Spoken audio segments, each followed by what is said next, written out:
प्यारे विद्यार्थियों, आप सभी को मेरा नमस्कार। स्क्रीन पर आप देख पा रहे हैं नेशनल टेस्टिंग एजेंसी आजकल बहुत हाईलाइट है, देश में ही नहीं बल्कि दुनिया में। पहले नीट के एग्ज़ाम के ऊपर सवाल खड़े होते हैं, फिर नेट का एग्ज़ाम रद्द कर दिया जाता है और उससे पहले नोटिस जारी किया जाता है कि सभी को बधाई दी जाती है कि बहुत ही अच्छा नेट का एग्ज़ाम आयोजित करवाया सभी कंपनियों ने, सभी स्कूल्स ने, सभी अधिकारियों ने, सभी ऑफिशियल्स ने मिलके। लेकिन एक बार फिर एनटीए की नाकामयाबी सामने आती है और कितने बच्चों के भविष्य के साथ एनटीए खिलवाड़ करता ही जा रहा है। तो देखिए, अभी हाल ही में एक नोटिस और आ गया है जिसमें लिखा हुआ है स्पष्ट, postponement of the joint CSI UGC NET examination June 2024। यानी जो बच्चे साइंस स्ट्रीम से हैं, जिनका सीएसआईआर यानी काउंसिल ऑफ साइंटिफिक एंड यानी वैज्ञानिक तथा औद्योगिक अनुसंधान परिषद, council of scientific and industrial research, उसके तहत जो एग्ज़ाम होता है साइंस के सब्जेक्ट का, जिसमें से हमने एक अलग वीडियो बनाया था कौन-कौन से उसमें सब्जेक्ट शामिल होते हैं। जिसे जैसे बॉटनी, जूलॉजी, जियोलॉजी, है ना? फिजिक्स, केमिस्ट्री, मैथमेटिक्स, ये सब इसमें सब्जेक्ट्स इंक्लूड होते हैं। तो उन सब का एग्ज़ाम सीएसआईआर यूजीसी नेट के थ्रू होता है, लेकिन उसको आयोजित कराने का जो जिम्मा है वो एनटीए का होता है, नेशनल टेस्टिंग एजेंसी का होता है, राष्ट्रीय परीक्षा एजेंसी का होता है। और ये एक ऑटोनोमस ऑर्गेनाइजेशन है under the department of higher education, है ना, ministry of education, government of India, यानी उच्चतर शिक्षा विभाग, शिक्षा मंत्रालय, भारत सरकार के तहत एक स्वायत्त संगठन है। लेकिन इस संगठन की अभी कोई ठीक से जिम्मेदारी सामने नहीं आ पा रही है। ये बार-बार विद्यार्थियों के साथ खिलवाड़ कर रहा है, विद्यार्थी परेशान हैं, दुखी हैं। पहले नीट के विद्यार्थी दुखी होते हैं, परेशान होते हैं, प्रोटेस्ट करते हैं, उसके बाद नेट के विद्यार्थी दुखी होते हैं, परेशान होते हैं, प्रोटेस्ट करते हैं, लेकिन कोई सुनवाई नहीं होती है। और तीसरी बार एक बहुत ही बड़ी मिस्टेक, जो सपने संजो कर बैठे थे, जिन बच्चों को पीएचडी में एडमिशन लेना था, जो बच्चे पिछले कुछ दिनों से लगातार तैयारियां कर रहे थे, कुछ ऑनलाइन पैकेज लेकर तैयारियां कर रहे थे, कुछ लोग ऑफलाइन सेंटर्स पर जाकर तैयारियां कर रहे थे, कुछ लोग अपनी जो भी काम था, आप कहीं पढ़ाते थे या कुछ भी करते थे, वो सब छोड़कर अपने घर पर बैठकर तैयारियां कर रहे थे। परिवार वालों ने उन्हें समय दे रखा था। कुछ लोग अपनी जॉब छोड़कर तैयारियां कर रहे थे। यानी तरह-तरह से लोग पूरी मशक्कत कर रहे थे कि किस तरह से हम ये एग्ज़ाम क्वालिफ़ाई कर पाएँ, चाहे वो पीएचडी के स्टूडेंट हों, चाहे असिस्टेंट प्रोफ़ेसर बनने के लिए हो, चाहे कुछ लोग जेआरएफ करना चाहते हों। लेकिन उन सब की उम्मीदों पर एक बार एनटीए ने फिर पानी फेर दिया है और जो एग्ज़ाम 25 और 27 को ऑनलाइन मोड से होना था, वो पोस्टपोन्ड कर दिया गया है। तो इससे बहुत बच्चे आहत हैं, बहुत बच्चे दुखी हैं, बहुत बच्चे परेशान हैं। अब राम जाने क्या होगा उन बच्चों का, कब ये डेट देंगे, क्योंकि नीट का भी एग्ज़ाम उन्हें करवाना है, फिर उसके बाद नेट का एग्ज़ाम उन्हें कब करवाना है, फिर उसके बाद ये सीएसआई यूजीसी नेट का जो एग्ज़ाम होता है, ये फिर कब करवा पाएँगे। मुझे लगता है कि बहुत बड़ा जंजाल बन गया है एनटीए के लिए, बहुत मुश्किल हो पाएगा तीनों एग्ज़ाम्स को सँभालना एनटीए के लिए, क्योंकि हर जो एग्ज़ाम हो रहा है आजकल, चाहे वो सैनिक स्कूल के हों, चाहे सीयू सेट हो या कोई और भी ऐसे राष्ट्रीय लेवल के एग्ज़ाम हो, वो एनटीए ही आयोजित करवा रहा था। पीछे इन्होंने अच्छे आयोजित करवाए एग्ज़ाम पिछले कुछ वर्षों में, लेकिन अब धीरे-धीरे अब आप देख ही पा रहे हैं कुछ एग्ज़ामों की जो पारदर्शिता है वो पूरी तरह से भंग हो चुकी है। तो मुझे लगता है कि कुछ भारत सरकार को, शिक्षा मंत्रालय को, यूजीसी को और दूसरे जितने भी शिक्षा के संगठन हैं, उनको कोई ऐसा प्रयास करना चाहिए, ऐसा कोई संज्ञान लेना चाहिए कि बच्चों के भविष्य के साथ खिलवाड़ ना हो। और बच्चे, क्योंकि बच्चे पहले ही परेशान हैं, स्ट्रेस में हैं, दुखी हैं, टेंशन में हैं। वो चाहते हैं कि किसी तरह से, गर्मी का सीज़न वैसे चल रहा है ना?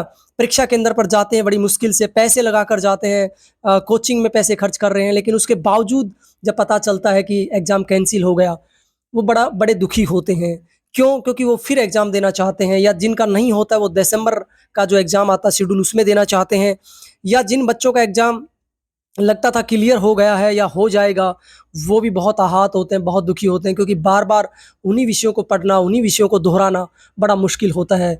तो मैं काफ़ी विद्यार्थियों से मिला हूँ, बड़े स्ट्रेस में हैं, बड़े दुखी हैं क्योंकि प्रतिस्पर्धा भाग-दौड़ भरी ज़िंदगी वैसे है, स्ट्रेस वैसे होता है, पेरेंट्स का दबाव होता है, किन्हीं बच्चों पर जॉब का दबाव होता है, किन्हीं बच्चों पर शादी का दबाव होता है, तरह-तरह के सोशल, है ना, इमोशनल, मेंटली प्रेशर कई तरह के दबाव बच्चों के ऊपर होते हैं और उस दबाव से निकल के बड़ी मुश्किल से वो एग्ज़ाम सेंटर तक पहुँच पाते हैं और उसके बाद वो थोड़ा फ्री महसूस करते हैं। फिर भी उनके दिल में, मन में एक धक-धक रहती है कि कब इसका रिज़ल्ट आएगा, कैसा रिज़ल्ट आएगा? कहीं कोई उलट-फेर ना हो जाए, जैसे नीट के विद्यार्थियों के साथ हुआ है। कभी कोई दिक्कत ना हो जाए, कभी फिर हमें दोबारा एग्ज़ाम में ना बैठना पड़े और आखिरकार वो ही बार-बार सभी के साथ हो रहा है। तो एक योजनाबद्ध ढंग से विद्यार्थी जो चलते हैं कि अब इस दिन मेरा एग्ज़ाम है और बच्चा अपने आप को मेंटली प्रिपेयर करता है, अपने आप को तैयार करता है कि मुझे अभी एग्ज़ाम में बैठना है। और उसके बाद जब उसे पता चलता है कि एग्ज़ाम में गड़बड़ी हुई है, एग्ज़ाम कैंसल होता है और आपका एग्ज़ाम पोस्टपोन कर दिया जाता है और पोस्टपोन के बाद भी आगे कोई डेट नहीं दी जाती है, तो विद्यार्थी और विचलित होते हैं और कन्फ्यूज़ होते हैं। अब आप सोचिए ऐसा अगर चुनावों के साथ हो जाए कि चुनाव आयोजित हो रहे हैं और भई लगे कि गड़बड़ी हुई है, चुनाव को कैंसल कर दिया जाए। तो कैसा लगेगा कैसा राजनीति माहौल होगा? तो सोचिए आप जैसी मनोस्थिति आप नेताओं के देख पाएँगे, उससे भयंकर मनोस्थिति उन युवा बच्चों की है क्योंकि वो अभी युवा हैं, वो अभी शुरुआत कर रहे हैं और जब उन्हें ऐसे झटके लगेंगे, तो उनका क्या विश्वास अपने आप पर रहेगा? क्या विश्वास राजनीति पे रहेगा? क्या विश्वास उनका भारतीय राजनीति व्यवस्था पर रहेगा? क्या विश्वास उनका यूजीसी पर रहेगा? क्या विश्वास उनका सीएसआईआर पर रहेगा? क्या विश्वास उनका शिक्षण पद्धति पर रहेगा?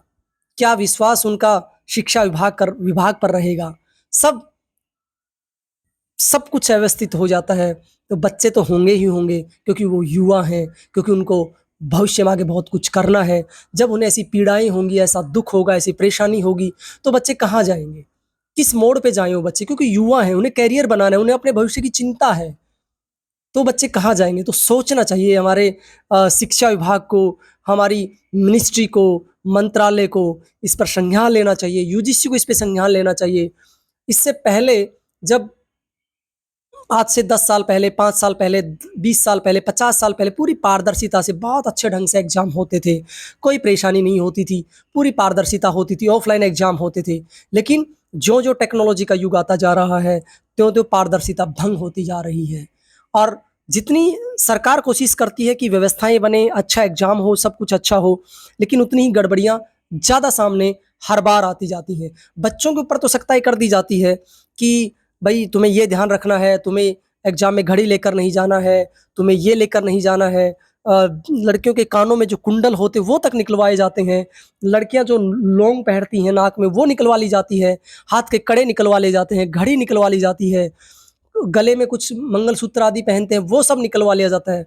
आप सोचिए उसमें तो इतनी सख्ताई रखते हैं, जूते निकलवा लिए जाते हैं, सॉक्स निकलवा ली जाती हैं और पेन भी नहीं ले जाने दिया जाता, वो भी अंदर से पेन दिया जाता है। उसके बावजूद भी कैसे सेंध लगती है, ये विचारणीय विषय है, ये सोचनीय विषय है।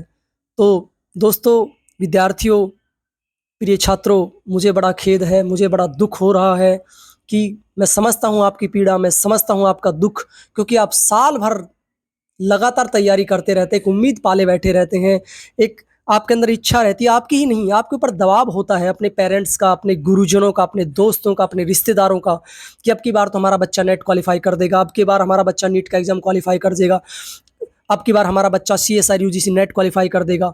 लेकिन इतने दबाव के बावजूद जब सुनने को मिले कि आपका एग्ज़ाम पोस्टपोन हो गया है या कैंसल हो गया है और भविष्य का भी नहीं पता वो एग्ज़ाम कब होगा, एनटीए का, यूजीसी का, सीएसआर यूजीसी नेट का कुछ भी नहीं पता है। हो सकता है ये दिसंबर के एग्ज़ाम के साथ मर्ज कर दें, हो सकता है दोनों एग्ज़ाम सितंबर, अक्टूबर में करवा दें, कुछ भी नहीं पता क्योंकि यही एग्ज़ाम सब कुछ नहीं है, बच्चों को और भी तैयारियाँ करनी पड़ती हैं और भी जो स्टेट के एग्ज़ाम होते हैं, चाहे पात्रता परीक्षा होती हो स्टेट लेवल की, है ना? लेक्चरशिप के लिए टीजीटी, पीजीटी, है ना? पीआरटी के लिए, सीईटी का एग्ज़ाम हो, मतलब और भी अलग-अलग एचएसएससी का एग्ज़ाम हो, यूपीएससी का एग्ज़ाम हो, दुनिया भर के एग्ज़ाम की तैयारी विद्यार्थी करते रहते हैं और बड़ी मुश्किल से वो अपने आप को सँभाल पाते हैं, अपने आप को व्यवस्थित कर पाते हैं। लेकिन विद्यार्थियों आपको डरने की कोई ज़रूरत नहीं, ये परेशानियाँ आएँगी, ये बाधाएँ आएँगी, ये रुकावटें आएँगी। जब भी आप अच्छा काम करेंगे, तो जीवन में बाधाएँ, रुकावटें, परेशानियाँ आएँगी, है ना? वक़्त है कम, लंबी है मंजिल, तुम्हें तेज कदम चलना होगा। हे परम तपस्या के पथिको, तुम्हें कोई नूतन पथ रचना होगा, तुम्हें कोई नूतन पथ रचना होगा। तुम्हें न डरना है, न घबराना है, न विचलित होना है। तुम्हारा काम है कर्म करना। सन्यासी फ़िल्म का एक सॉन्ग सुना होगा ना, मनोज कुमार और हेमा मालिनी जी का है, "तू कर्म किए जा फल की इच्छा मत कर है इंसान, जैसे कर्म करेगा वैसे फल देगा भगवान।" कोई नहीं, तुम्हारा काम है कर्म करना, तुम कर्म करते जाओ और सरकार के सामने भी अपनी बात अलग-अलग तरीके से रखते जाओ। कुछ लोग प्रोटेस्ट करके दिल्ली में अपनी बात रख रहे हैं, कुछ लोग सोशल मीडिया के द्वारा रख रहे हैं, कुछ लोग पत्राचार के द्वारा अपनी बातें रख रहे हैं। अलग-अलग तरीके से, अलग-अलग ढंग से आप अपनी बातें रखते रहिए, लेकिन आपको घबराना नहीं है, लड़ना है, डरना नहीं है और आपको और तैयारी करनी है। हो सकता है भगवान ने ये आपके लिए सुअवसर दिया हो, बहुत अच्छा अवसर दिया हो। आप पुनः तैयारी कीजिए, जो होता है वो अच्छे के लिए होता है। आपको डरने की कतई ज़रूरत नहीं है। आप और सख्ताई से और मज़बूती से तैयारी कीजिए, क्योंकि मंज़िल बहुत दूर है अभी। आपको बहुत मेहनत करनी है, आपको बहुत तपस्या करनी है ना? अभी डरना नहीं है। ये तो एक एग्ज़ाम कैंसल हुआ है, पता नहीं कितने-कितने एग्ज़ाम कैंसल हो सकते हैं। संघर्षों से आपको बिल्कुल भी नहीं घबराना है, लड़ना है। आप कह दीजिए यूजीसी को, एनटीए को, सीएसआईआर को कि आप कितने भी एग्ज़ाम कैंसल कर दीजिए, हम अब की बार क्वालीफाई करके एग्ज़ाम रहेंगे। तो इसी संकल्प के साथ आपको आगे बढ़ना है। तो मेरा ये मकसद था। विद्यार्थी बार-बार कॉल कर रहे थे मेरे पास, मैसेज आ रहे थे कि सर ये अब की बार सीएसआईआर यूजीसी नेट भी एग्ज़ाम पोस्टपोन कर दिया है, अब कब होगा एग्ज़ाम सर? हम कन्फ्यूज़ हैं, हम डाउट में हैं।